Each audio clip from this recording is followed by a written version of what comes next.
그러면은 뭐 볼까요, 여러분? 이게 바로 십장생 굴뚝입니다, 여러분. 십장생 굴뚝. 이 굴뚝 안에 이 안에 이와 같은 모양이 있는 겁니다. 십장생이. 자, 그런 다음에 이 굴뚝 옆으로 퍼진 게 또 담이 하나 있습니다. 이 담 이름은 뭐냐면은 자경전 화문장 꽃담이라고 합니다. 꽃담. 꽃담이 있는데 꽃담에 여기 여러분 모양이 있죠, 여러분.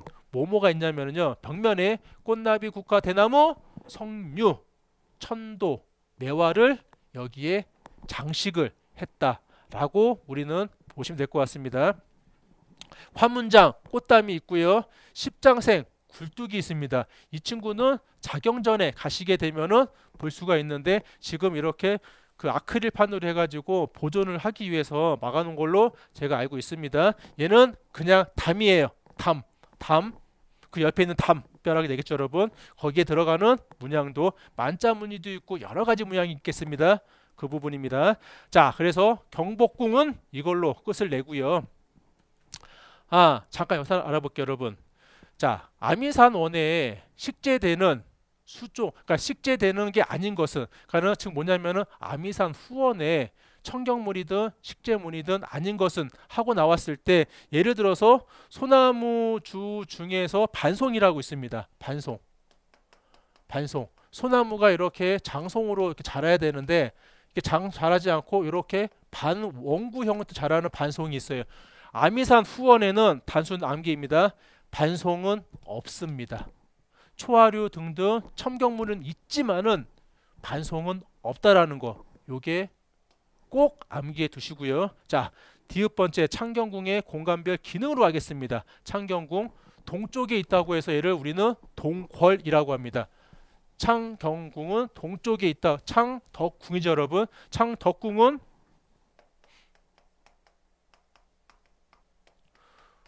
경복궁의 동쪽에 있다고 해서 얘를 다른 말로 동궐이라고 부르고 있습니다. 자, 창덕궁 들어갈게요, 여러분.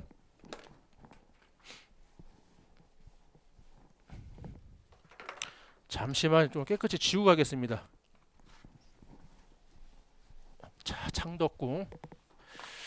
세계 문화유산이 되겠죠, 여러분. 창덕궁 갑니다. 자, 경복궁과는 달리 후원의 자연지형을 이용했으며 세계 문화유산으로 등록이 되어 있으며 낮은 곳에 연못을 파고 높은 곳에는 그 판의 흙을 가지고 정자를 세워서 휴식 공간을 했는데 중요한 거는 여기에는 자연지형이에요. 뭘 파서 마운딩해서 가산을 만든 게 아니라 자연적으로 평지가 있으면서도 언덕이 있으면서 자연스럽게 만들어진 공간이 바로 창덕궁 후원입니다. 자, 천연기념물 4가지가 있는데 다래나무, 향나무, 뽕나무, 회화나무 있는데 그냥 눈으로 보시겠습니다. 중요한 거 다 넘어갈게요. 자, 대조전이 있고 낙선제가 있습니다. 이렇게 암기하겠습니다, 여러분. 궁의 화계는 총 3군데가 있습니다. 첫 번째 경복궁에 있는 아미산 후원에 있는 화계, 아미산 화계 하나, 여기에 나와 있는 대조전, 그리고 낙선제에 있는 뒤에 있는 화계 하나, 둘, 셋 해서 궁원에 최종적으로 화계는 3개입니다. 요것 또한 기출문제였습니다. 결론은 뭐냐면은 대조전 화계, 그리고 낙선제 화계, 그리고 교태전 아미산 후원의 화계, 요 3개를 꼭 명심해 주시고요. 거기에 있는 내용은 한 번씩 읽어봐 주시고요. 자, 드디어 나옵니다. 후원 별표를 많이 해주세요. 금원, 비원, 복원이라 부릅니다. 다음 중 경복궁 후원으로 아닌 것은 비원이 나올 수도 있고요. 복원, 금원이 나오고 다른 놈이 나와서 정답 처리를 하는 경우도 있으니까 꼭 이 친구도 암기를 하셔야 됩니다. 여기서 중요한 거는 뭐냐면은 후원에 있는 부용정, 애련지 영역, 관람정, 옥류천 이 4개 영역을 일단은 알고 계시고 하나씩 들어가도록 하겠습니다. 자, 여기서 일단은 부용정 영역은 이렇게 되어 있습니다. 이게 바로 부용정입니다. 일단은 여러분 암기할 수 없어요. 암기할 수 없고 이게 그냥 부용정이구나. 여기까지만 암기하세요, 여러분. 자, 부용정이면은 이게 십각형으로 된 정자가 있습니다. 다리가 2개가 다리가 연못에 나와 있고 얘도 이렇게 방도가 아닌 방지 원도로 되어 있고 요 안에는 소나무가 식재가 되어 있습니다. 자, 이게 바로 부용정입니다. 그리고 부용정 앞에는 또 뭐가 있냐면은 어수문이라고 있어요. 왕이 들어가는 어수문이 있고요. 이 옆에는 취병이라고 있습니다. 취병. 그리고 이 정각의 이름은 뭐였냐면은 정각의 이름은 정조가 공부했던 곳인데 제가 갑자기 기억이 안 나네요. 아무튼 여기에 누각이 하나가 있었습니다. 자, 이게 바로 어수문, 취병이 있었고요. 자, 그 다음 볼게요, 여러분. 자, 그 다음에 영화당입니다. 영화당은 뭐냐면은 임금이 과거 대거에 이제 시험을 보기 위해서 요 반대편에서 과거 시험을 보고 여기에 임금이 있어서 결과지를 여기서 발표하는 영화당이 있습니다. 이게 어떻게 돼 있냐면은 이렇게 돼 있어요, 여러분. 이게 방지 원도가 있지 않습니까요? 여기에 뭐가 있었냐면은 정자가 있었습니다. 그렇죠, 여러분? 그리고 여기에 이렇게 여러분 규장각입니다. 규장각. 그리고 여기에 취병이 있었고 여러분. 그리고 옆에 영화당이 있었습니다. 이게 모두 어디에 들어가 있냐면은 바로 여기에 있는 부용정 영역에 들어가 있습니다. 여기에 이게 들어가 있습니다. 중요한 거는요, 여러분들.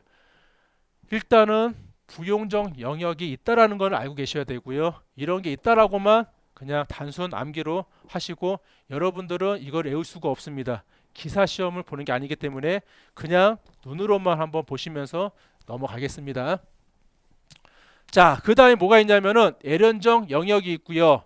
관람정 영역이 있고요. 그리고 옥류천역이 있는데 여기서 여러분 중요한 거는 뭐냐면 옥류천역에 보시면은 정자가 총 몇 개가 있냐면 5개가 있어요. 그거 암기하셔야 됩니다. 청의정이 있고 태극정이 있고 소요정이 있고 농산정이 있고 취한정이 있는데 여기서 중요한 거는 바로 청의정입니다. 청의정은 즉 뭐냐면은 궁궐 내에는 초가 지붕이 없는데 여기에 있는 청의정만 초가 지붕이 있습니다. 즉 보시게 되면은 없네. 여기는 안 나왔네, 여러분. 즉 뭐냐면은 임금이 봄에 논을 일구지 않습니까? 그게 이제 가을이 되면은 뭘 합니까? 추수를 하잖아요, 여러분.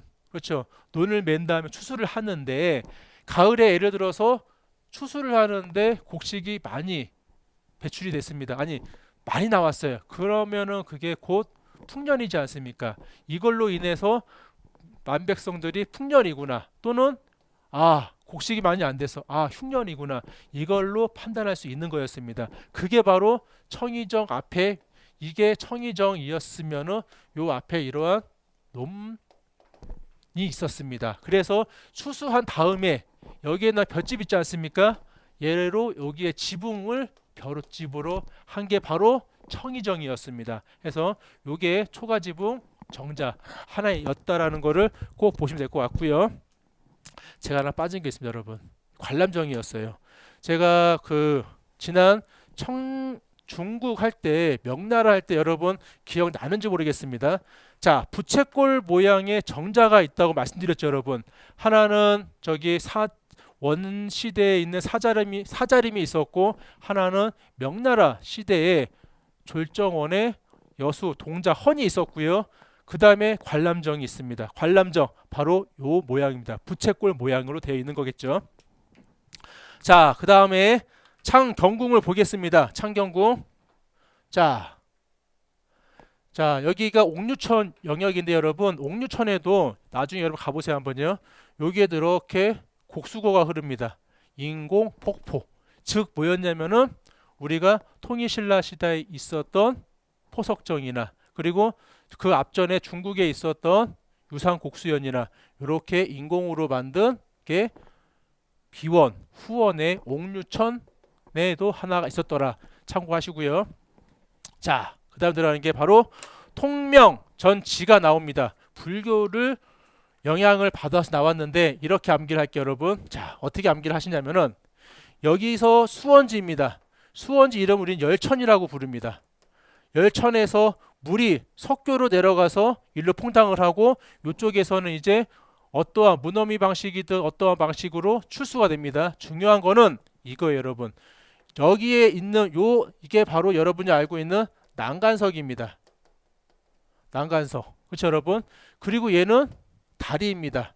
이 다리 이름은 책에 나와 있나요, 여러분? 책에 그렇죠. 홍해석 난간으로 되어 있습니다. 홍해석. 아니죠. 얘가 아치형 석교. 다리인데 아치형 석교입니다. 즉 뭐냐면 아치형이 뭐냐면은 이런 게 아치형입니다. 그래서 이런 아치형보다는 약간 이런 아치형으로 해서 석교가 있고요. 난간석이 있고 여러분. 그리고 여기에 세 개의 괴석이 있습니다. 괴석이 있습니다. 하나, 둘, 셋.